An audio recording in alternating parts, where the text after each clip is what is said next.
Sveiki. Kaip padėti žmogui bėdoje? Anksčiau ar vėliau šitas klausimas paliečia kiekvieną. Kai mes matom, kenčia artimas žmogus, draugas, giminaitis, vaikas, mūsų viduje atsiranda užuojautos jausmas. Kyla noras nedelsiant pulti į pagalbą, padėti, ištraukti, pagelbėti, pasiimti dalį skausmo savo, kad tik jam būtų lengviau. Šitokie jausmai kyla iš meilės. Tačiau pagalboje dažnai slypi ir pavojus, kadangi netinkama pagalba nepadeda išgelbėti skęstantįjį. Netinkama pagalba skandina abu. Dabar paaiškinsiu, kaip padėti žmogui atsidūrusiam nelaimės duobėje. Ir padėti taip, kad neįkristi pačiam. Ir neprisiimti savo kito žmogaus karmos. Ir savo meilės nepaversti susinaikinimo instrumentu. Dabar kodėl negalima ištraukti kito žmogaus iš duobės per jėgą? Įsivaizduokime, sėdi žmogus gilioje duobėje. Jūs stovite viršuje, matote žmogų, patekusi į bėdą ir norite jam padėti. Jūs tiesiate jam pagalbos ranką, bet jis ištiestos pagalbos nepriima. Jūs jam šaukėte, imk mano ranką, aš tau padėsiu. O jis tyli arba sako, man ir čia gerai. Arba sako, nelįsk prie manęs. Man tavo pagalbos nereikia. Atstok nuo manęs. Jūs iššokstate į tą duobę, stverite jį už skvernų, bandote ištraukti iš duobės, o jis priešinasi, šaukia ir netgi mėgina ištrūkti. Jūs eikvojate savo jėgas ir abu liekate duobės dugne. Abu be jėgų ir vienas ant kito pikti. Čia yra visų gelbėtojų pagrindinė klaida. Šokdami į duobę padėti kitam, jūs nepadedate išlipti. Jūs paprasčiausiai prisimate dalį jo problemų savo. Ir dabar duobėje ne vienas, o esate dviese. Ir labiausiai nemalonu yra tai, kad padėti norėjote iš meilės, o rezultatas gavosi. Problemos iškilo abiems. Čia šito pavyzdžio analogija gali būti žmogus, kuris turi alkoholio priklausomybę, kai stengiamasi jam per jėgą padėti, ar kokiam narkomanui stengiamasi padėti, kai jis to neprašo ir priešinasi. Jeigu pažiūrėti į situaciją iš išminties pozicijų, tai yra laisvės įstatymo pažeidimas. Kiekviena siela privalo pati praeiti savo kelią, patirti savo klaidas, patirti savo išbandymus ir kančias. Ir niekas, netgi iš geriausių ketinimų, neturi teisės atimti iš sielos galimybę įgauti savo patirtį. Jeigu žmogus nori sėdėti duobės dugne, jeigu žmogus nori sėdėti duobėje, tai jo pasirinkimas. Jūs galite stovėti šalia duobės, palaikyti jį žodžiais, galite melstis už jį, bet jūs negalite naudoti jėgos, kadangi tai bus prievarta prieš jo laisvę. O prievarta, net jeigu ji iš meilės, matricoje fiksuojama kaip negatyvas. Dabar kaip padėti teisingai? Tai yra toks gelbėjimo rato principas.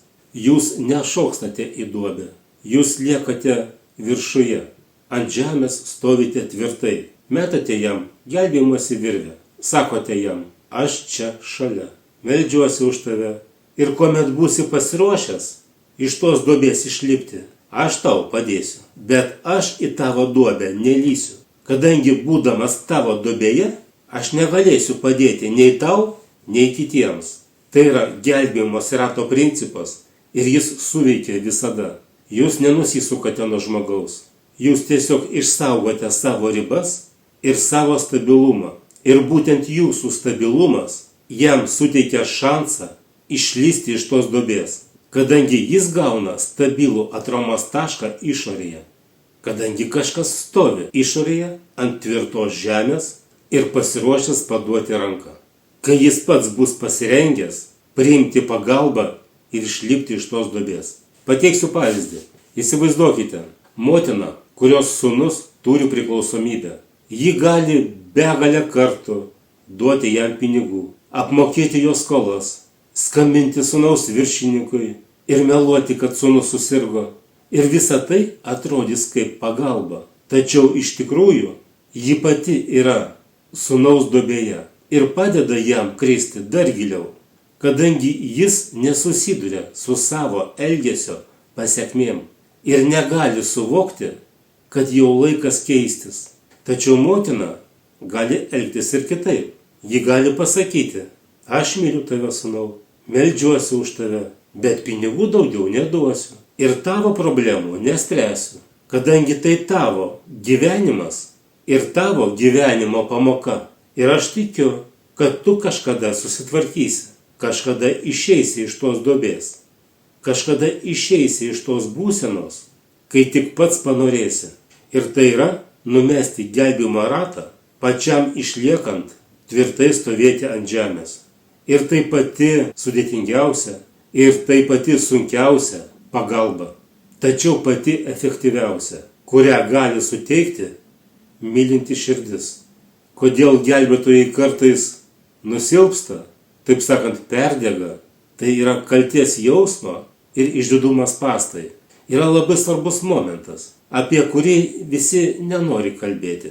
Daugelis žmonių tampa gelbėtojais ne iš meilės, o iš kaltės jausmo arba išdidumo. Kaltės jausmas sako jam: jeigu nepadėsi, tu blogas, tu egoistas, tu privalai padėti. O išdidumas sako: tik tai tu gali jam padėti. Be tavo pagalbos jis pražus. Tu turi jėgų, kurių neturi kiti. Ir šitie du balsai dažnai susilieja iš vien.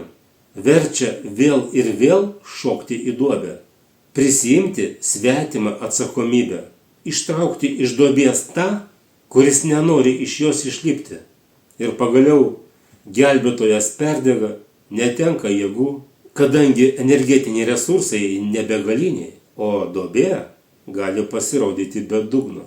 Tikroji meilė gelbėjimui prievartos nenaudoja ir beprasmiškai savęs neaukoja ir jokio rezultato nereikalauja. Ji paprasčiausiai yra kaip saulė, kuri šviečia visiems, bet per jėgą prie savęs nieko netraukia. Būtent šitaip reikėtų išmokti mylėti ir gelbėti tik tai tuos, kurie prašo pagalbos, kurie šaukiasi pagalbos ir tikrai nori išlipti iš duobės. Taigi, yra ir daugybė susirgymų ir negalavimų, iš kurių, pavyzdžiui, paprasta pasveikti. Tačiau žmonės, turėdami netgi pavojingus sveikatos sutrikimus, nenori pasveikti. Ne visi nori pasveikti. Žodžiais sako: aš noriu pasveikti, bet dėl savo sveikatos nieko nedaro. Daugumai žmonių seni įpročiai svarbiau nei pasveikti iš mirtino susirgymo. Čia šiek tiek nukrypau į sveikatos temą, bet tai susiję. Nereikia nieko įtikinėti. Galiu pasiūlyti: nori, prašau, imk pagalbos ranką. Išlipsi, norėsi atsidėkoti, prašau. Ar daug žmonių žinote, kurie dėl savo sveikatos pasirengia kažką daryti? Daryti mankštas, sportuoti, pakeisti mitybą, atsisakyti mėgstamiausių produktų. Ar daug tokių žinote? Štai jums ir atsakymas.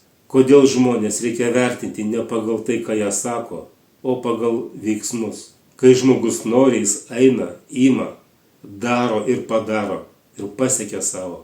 Reikia padėti tam, kuris nori gyventi ir dėl išgyvenimo pasirengęs padaryti bet ką.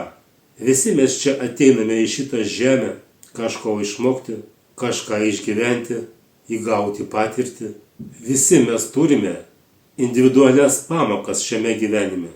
Todėl, norint padėti, reikia padėti protingai, kaip sakant, su protu. Taip, kad nevaržyti to žmogaus, bet visada būti pasirengusiam padėti tam, kuriam tos pagalbos reikia. O tas, kuris kenčia, jis turi žinoti, kad bet kada gali gauti pagalbą. Bet jis pats turi panorėti tai padaryti. Jis turi praeiti tą visą kelią pats. O tas kelias iš duobės gali būti labai sunkus. Ir būtent tokiam žmogui pagalba labiausiai reikalinga. Norintiems padėkoti, paremti, padėti finansiškai būsiu dėkingas ir aš. Bet kokia parama padės padaryti naujus įrašus, pagerinti kokybę, atskleisti daugiau temų. Kaip visada sakau, žiedinė atsakomybė, žiedinis dėkingumas savitarpio pagalba yra visuomenės išsivystymo rodiklis. Kaip mes elgėmės vakar, taip gyvename šiandien. Kaip mes elgsimės šiandien, taip ir gyvensime rytoj. Rūpinkite savimi, savo artimaisiais. Taikos mums visiems. Būkite sveiki, stiprūs, energingi. Iki.